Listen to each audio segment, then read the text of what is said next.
entendeu? Não há ninguém que pegue e para na minha frente e fala algo que foi covarde, algo que não seja verdade. Esse do Minotauro e do coisa pode ter sido que são muitos anos, ele pode ter criado no meio do desenho de alguma coisa, porque foi muita emoção mesmo, né? Agora, esse da garrafa de água, eu jogar uma garrafa de água em pleno Pride, eu não sei se eu seria... Eu não sei. E mesmo com o meu pupilo ganhando, eu acho muito difícil. Ah, com certeza. Eu acho que o grande patamar que fez na carreira foi a luta com o Zé Mário, com certeza. Eu acho que naquela época a gente viajava pro Japão, já rolava aquele clima lá já de encarar um ou outro, assim, já rolava um clima já. O Vanderlei e o Arnold já se encrencaram várias vezes no aeroporto, na época, um encarava o outro. Só que na verdade, eu acho que como eu tinha um jiu-jitsu muito bom na chutebox, eu conseguiria me adaptar bem. Eu tinha muita confiança no chão, tudo, até no treinamento com o Vanderlei, com todo mundo. Eu tinha um chão muito bom, os caras gostavam do meu chão, do meu estilo. Eu fui um dos caras fortes para representar o chutebox entre duelo entre as duas maiores equipes do mundo, né, antigamente, na época, né. Era o Top Team chutebox. E eu fui escalado para fazer a luta com o Zé Mário, no qual o Zé Mário tinha ganhado do Ivo Chante na época, que tava com um nome, o Ivo Chante foi um lugar muito respeitado no Japão, e o Zé Mário tinha finalizado o Ivo Chante. E eu tinha ganhado o Alex Andrade. Daí fizeram a ideia de fazer as duas maiores equipes do mundo, o Top Team e a Shutterbox. Quem será que ia ganhar? E daí, graças a Deus, eu tinha precisado ter ganhado. E foi luta duríssima. O Zé Mário é um cara que eu gosto muito, respeito muito ele. Inclusive, pô, fazendo um vídeo, mando um abraço pra ele. É um grande amigo meu aí, uma grande pessoa boa. Acho que o grande geek na minha vida, na minha carreira, foi a vitória do Zé Mário e a parceria do Top Team e a Shutterbox. Eu acho que com certeza a maior rivalidade que eu tive foi com a Top Team, né? Como eu era um atleta que era bom de chão, eu pegava os grandes valores de jiu-jitsu, né? Foi o Zé Mário, foi o Arona, Paulão, então, na verdade eu era defensor do Stand Rodrigues na época, né? Esse cara botava os caras de jiu-jitsu que tinha jiu-jitsu bom, né? Eu competia muito campeonato de jiu-jitsu com 18, 19 anos, viajava muito para Londrina, para vários lugares aí, pro Brasil, para competir. Então, na verdade, eu vim do Muay Thai, mas eu competi jiu-jitsu também, na verdade, entendeu?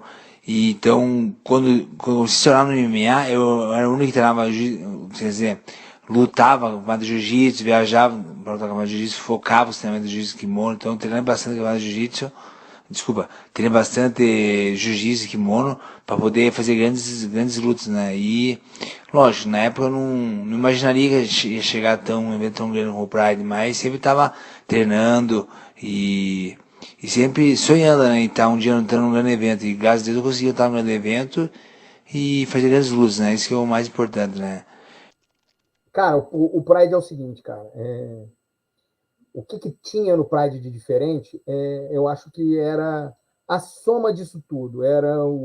Sobretudo, a maneira espartana e respeitosa que o japonês encara o evento de luta, né? A arte marcial como um todo, né? A maneira como ele reverencia isso, o silêncio durante a luta, a maneira como os lutadores eram tratados no Pride, a atmosfera nipônica que a gente tinha e a tradição milenar em relação à arte marcial fazia com que com que os lutadores e quem estava ao redor se sentissem realmente respeitados e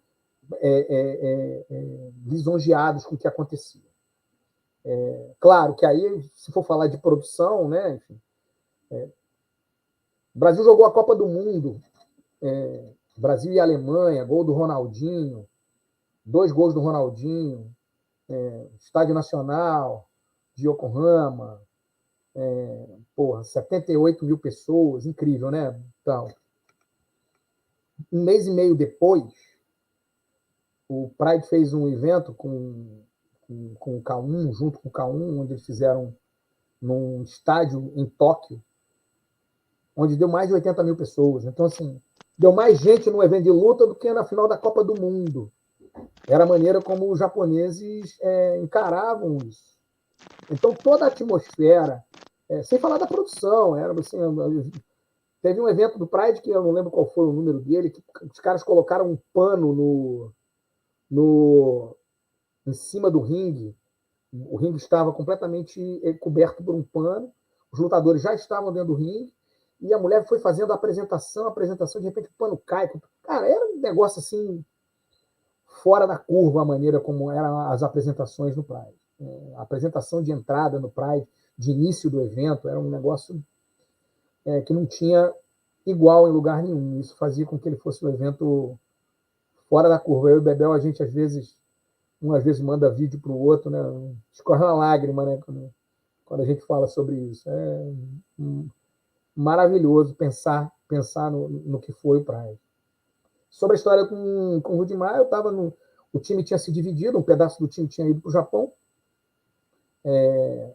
para a luta do Minotauro, né? O Arona também estava lá no Japão nessa época, e o meu telefone tocou nos Estados Unidos com o Rudimar. Eu estava com o Murilo, foi exatamente na luta do Murilo com o Chuck Liddell. Estava dentro do hotel, o telefone tocou e tal, e o Rudimar já chegou dizendo, olha, a partir de hoje não tem mais conversa. E eu sem entender o que tinha acontecido, não tinha conseguido falar nem com o Zé, né? O Zé Mário estava ainda nos Estados Unidos, no Japão, enfim, o pessoal voltando. A maioria desse time que lutou no Pride fez uma escala em Los Angeles, pegou uma van e foi de van para Las Vegas para assistir a luta do Murilo. E eu descobri o que tinha acontecido pelo Arona 2 dias depois. Então, cara, assim, eu falei assim, Rudimar, eu não sei o que aconteceu e tal, não posso responder agora, acho uma pena, porque eu acho que a gente ficando um contra o outro, a gente perde o nosso poder de barganha junto à organização, e os japoneses não são fáceis de negociar. Eu tenho certeza que se a gente tivesse junto, dizendo não para os japoneses, sabendo quanto o outro podia levantar de sarrafo, a gente teria tido uma oportunidade muito melhor e muito mais vantajosa financeiramente no Japão, mas não foi o que aconteceu, e dali para diante realmente foi uma guerra, e por outro lado também foi uma guerra que fez com que muita gente ganhasse bem, com que muita gente tivesse a oportunidade de mostrar o seu serviço, e foi muito importante, levantou o sarrafo das duas equipes, e essa rivalidade, o Pride viveu dessa rivalidade durante muito tempo também, entendeu? Acho que eles adoraram quando isso aconteceu. Bacana. E o momento mais tenso foi aquela luta do Ninja contra o Zé Mário, o pós-luta? Foi. Ali, nitidamente, a gente teve a possibilidade de ter um monte de gente presa e tal, porque estava difícil segurar o time, o time estava muito abatido, né, com o que tinha acontecido com o Zé Mário, e o pessoal da Shootbox no outro, assim, o japonês não tinha na cabeça do japonês, se eles soubessem o tamanho que isso representava para as duas equipes, não teria colocado praticamente um biombo de pano entre uma equipe e outra. Teria colocado um numa sala do ginásio e o outro diametralmente oposto. Mas o Bebel foi fundamental nessa história. O Bebel chamou o Rudimar e falou assim, preciso que você consiga conter a rapaziada lá, eu entendo a comemoração de vocês, mas da maneira que tá desrespeitoso e, cara, vai acontecer uma tragédia aqui, vai todo mundo em cana. E o Rudimar, eu acho que entendeu também que a coisa estava passando do ponto e tal, e conseguiu conter os ânimos lá, mas eu acho que foi o momento que a gente esteve mais perto de um problema grave, foi ali. A gente teve outros entreveros, o pessoal da Brasília Top Team foi lutar o Meca em Curitiba, e o clima era um clima apertado também, mas sempre dentro da cortesia e do respeito, nunca passou disso. Esse foi o momento da luta do Zé Mário com o Ninja, foi o momento certamente mais tenso. Eu estava no Brasil, porque o que a gente fazia, que o mestrão gostava de fazer, era um revezamento. Então, nessa luta, uma parte da equipe foi e eu fiquei cuidando da outra parte da equipe, dando os treinos diários para a equipe toda. Então, eu não estava lá. Mas, com certeza, a rivalidade Shooterbox e Brazilian Top Team foi um combustível para o Pride, um combustível para as duas escolas e para muita gente que veio e começou a treinar nas duas escolas para em diferentes modalidades, né? Em diferentes. A nossa escola, uma escola da trocação, a Brasília Top Team, uma escola de jiu-jitsu, né, de grapplers, de jiu-jitsu, de chão. Foi um grande combustível, foi muito uma disputa muito saudável. E em algum momento ou outro teve ali um, um, uns contratempos, um exagero, um excesso de ambos os lados, mas que graças a Deus nunca passou de nada, não se tornou nada pior do que, né, que todo mundo sabe aí. Existia muito respeito entre as duas equipes e isso foi muito saudável para o esporte, para o crescimento importante. E hoje eu não acho que falta isso não, porque a gente está num, num outro momento da luta, num momento mais profissionalizado, que envolve muito mais coisa, patrocinadores, televisão, é muita coisa em jogo, então não cabe mais isso, já que a gente quer que se torne um esporte, que as pessoas vivam desse esporte, possam se sustentar a sua família, construir uma vida indiferente do ramo, que pode ser lutador, treinador, sparring, promotor de eventos, jornalista, enfim, uma série de ramificações que existem aí que as pessoas podem aproveitar da arte marcial. Então acho que hoje não cabe mais isso. Acho que aquela provocaçãozinha ali que existe ali, que ali com o Sonnen fez com o Anderson, com o McGregor, fala aí, acho que já tá bom. Acho que não precisa muito mais do que isso, não. Pô, esse negócio, esse assunto da rivalidade, cara, isso era a coisa mais recorrente na minha vida profissional, né? Eu vivia nessa tensão, nessa corda bamba, de, pô, como é que eu vou entrar aqui e semana que vem eu tenho que estar ali, os caras não se falam, os caras se odeiam. Literalmente, eu vivia na faixa de Gaza, só que eu tinha que, pô, um dia eu tinha que entrar no prédio para conversar com um judeu ortodoxo, e no outro dia, entendeu? Eu tava, tomando café com o cara do Hezbollah, entendeu? Não era fácil, não. É difícil explicar o quão sinistro isso era. Na era da luta livre, nem tanto, porque a luta livre não tinha espaço. Eu não sofria nenhuma pressão da luta livre. A luta livre eu só tinha gratidão, e só tenho gratidão até hoje. Porque eles não tinham espaço nenhum. Botar a luta livre nas revistas era uma briga minha. Eu sabia do valor dos caras, mandava pro Japão pequeno, falava, ó, isso é sinistro, essa guilhotina aqui não existe, o moleque realmente é diferenciado. Tanto que os japoneses levaram ele para lá e ele foi campeão do Shotô, né? Depois de uma matéria que eu fiz na revista japonesa Kakutora Tsushin, de um campeonato de luta livre. Então a luta livre não me impressionava, porque eles não tinham nada. A luta livre era uma briga pessoal minha. Botar a luta livre na tatame, eu consegui 2 páginas. O dono da tatame falava, cara, a gente vai arrumar uma briga. Porra, você vai querer botar luta livre, porra, e o jiu-jitsu que anuncia, infelizmente é o que banca, a revista é cara, e eu, pô, cara, mas não é possível, olha esse cacareco, olha esse pequeno, pô, o Hugo Duarte e o Eugênio tem o maior valor, e a gente ia lá, pum, conseguiu o espacinho, entendeu?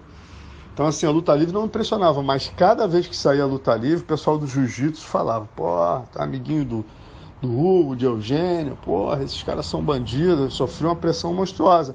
Mas até aí, como não havia o outro lado me pressionando, entendeu? Não tinha tanto problema. O problema maior começou na era Pride, que aí era bastante delicado, né? Porque eu cobria para a revista japonesa e para a Tatame e para todos os veículos. E eu tinha que estar nos 2 lugares. Eu saía da BTT e ia para shootbox, né? E eu via os 2 lados falando as coisas mais bizarras do outro, e não podia ficar de leve trás. Ao mesmo tempo, como jornalista, eu tinha que conseguir boas manchetes, né? Então, por exemplo, porra, eu não podia chegar lá e falar que o Ninja disse que ia quebrar a mandíbula do Zé Mário, entendeu? Mas ao mesmo tempo, eu tinha que conseguir boas manchetes. Então eu vivia numa corda bamba ali bem perigosa nesse sentido, né? E quando chegava nos eventos, então pior ainda, porque quando eu estava na shootbox eu era muito bem recebido, sempre fui em Curitiba pelo Rudimar, não tinha problema algum, chegava lá, maravilha. BTT, poxa, eu sempre fui ligado aos caras do Carson, né? Então não tinha problema. Agora, quando chegava no Japão, né, que eu tinha que descer do quarto e tomar café com alguém, porra, se eu fosse visto com a BTT, o pessoal da shootbox ficava revoltado. Se eu fosse visto com o pessoal da Chutebox, o pessoal da BTT também falava. O pessoal da BTT era até mais calmo, mas o pessoal da Chutebox, porra, ficava, tipo, não entendia muito bem aquilo, entendeu? Então foi bem complicado, assim, esses tempos eu tive que ter um jogo de cintura, cara. E assim, mais do que isso, porque como você conhece os caras e você tem que fazer jornalismo, né? A notícia tem que vir em primeiro lugar. Então muitas vezes eu era chamado de, não, porque o Alonso, quando começaram a chegar os novos jornalistas, eu fui acusado, né, me chamavam de assim, não, o Alonso não é jornalista, ele é amigo, né? Aí eu sempre pegava e mostrava algumas matérias que eu tinha feito na época, que mesmo sendo amigo, os caras ficavam chateados, mas por me respeitar entendiam, como por exemplo o Racha na BTT. Poxa, o Murilo ficou chateado comigo um bom tempo, o Bebel, todo mundo da BTT, mas cara, eu tinha que fazer e eu fazia, que era a minha obrigação como jornalista, entendeu? Quando o Carson expulsou os caras, pô, os caras falaram, meu irmão, tu não pode botar isso, cara, já foi. Eu preciso dar a resposta de vocês. Então, assim, eu sempre coloquei o lado profissional antes da amizade, ao contrário do que muitos pensavam, entendeu? Na verdade, ali, a época do Pride era muito diferente da época, do que a gente vê hoje no UFC. Certeza. O game era muito diferente, o espírito do lutador era diferente. A gente defendia um time, sabe? A gente não só defendia uma pátria quando a gente lutava contra os nossos, né, contra atletas de outros países, mas a gente defendia um time. Então isso trazia um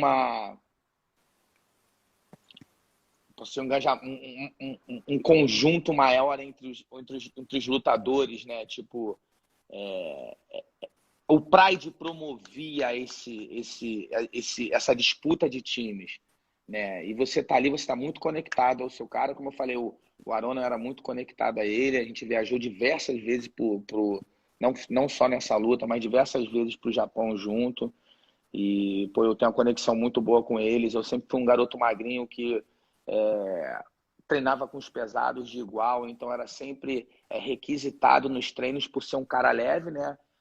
Não machucar, né? Quando a gente está perto de treinamento, quanto mais leve as pessoas, melhor, né? Que tá perdendo peso, o corpo, os músculos não estão com a mesma densidade que o normal. Então eu sempre fui um magrinho, casca grossa, que dava trabalho, então estava sempre agregado a eles. E aquilo ali foi, com certeza, esse excelente, eu lembro, é o que a gente trabalhou antes no vestiário, né? É quando a gente sente uma preocupação de um lutador casca grossa pra caramba e a gente está ali o tempo inteiro no motivacional, o tempo inteiro botando coisas positivas. Eu sempre fui assim naturalmente.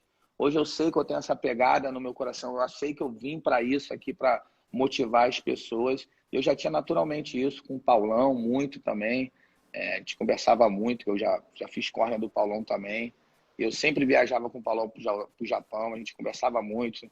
Na época ele conversava muito sobre o pai dele, que hoje, né, não está mais aqui com a gente, né, saudoso, mas a gente sempre conversava com isso, que ele tinha um temor disso acontecer, a gente estava sempre conversando.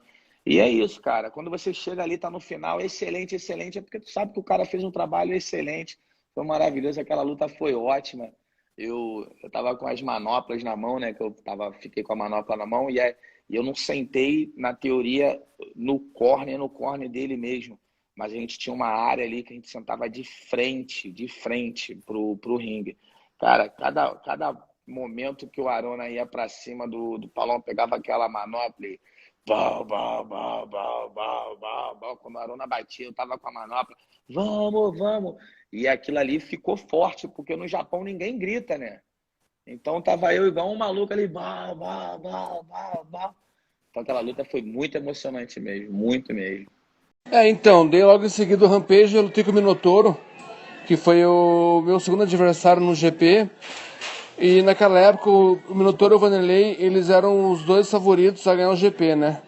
Que o Minotauro estava vindo com várias vitórias consecutivas e realmente ele era um dos favoritos a ganhar o GP.